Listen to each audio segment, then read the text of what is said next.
mentioned earlier, abortion is now banned in Texas, but that's not stopping Texas women from heading to states where abortion is legal. Our Janelle Bluta traveled to New Mexico to visit a clinic there. Janelle?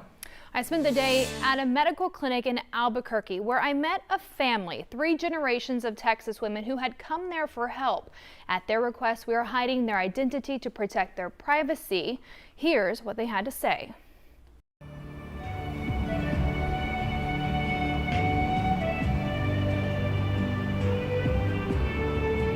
It's a pull for me because I believe in Jesus Christ, and I believe in life, and I believe in death.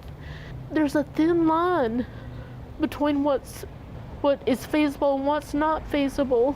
This Texas grandmother is in New Mexico, where women are now traveling to obtain an abortion. I hope what we're doing is right.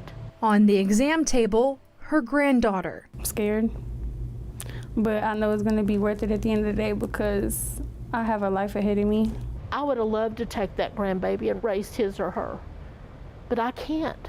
I'm not physically able to. So I just want people to understand abortion is not lightly taken. It's taken 4 months for Ashley to get here. I had to get a babysitter to watch my son, take off work, save up money for this. It just puts a whole pause on my life. She is 19 and lives in Dallas. I have already another kid to worry about, and I just want to live my life, make sure my son that I have now is okay before I think about having any more. Her mom is waiting with her. So she knew what she wanted to do until whether I don't believe in it or I don't, it's not my choice. I do whatever you want, it's your life, you know? They were in the process of getting the abortion in Texas when the Supreme Court decision took that away. We literally called, I think, every state. This is the only state that did it. And so then you have to switch gears and be like, okay, so now you have to not just pay for a procedure, but you have to pay for gas, which is high. You have to take off time off work. All the rooms are ready.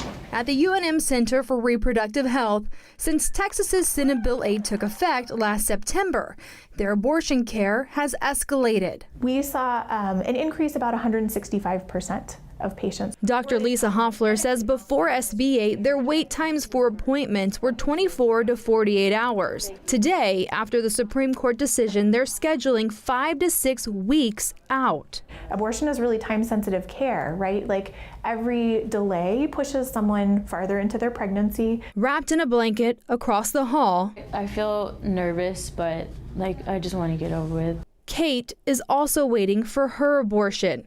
She's 6 weeks pregnant. Then when I called clinics in Albuquerque, they were like, well, we don't have availability to the end of August. She got lucky with the cancellation and flew out from San Antonio immediately. Then I called my mom and I was like, we just need to fly.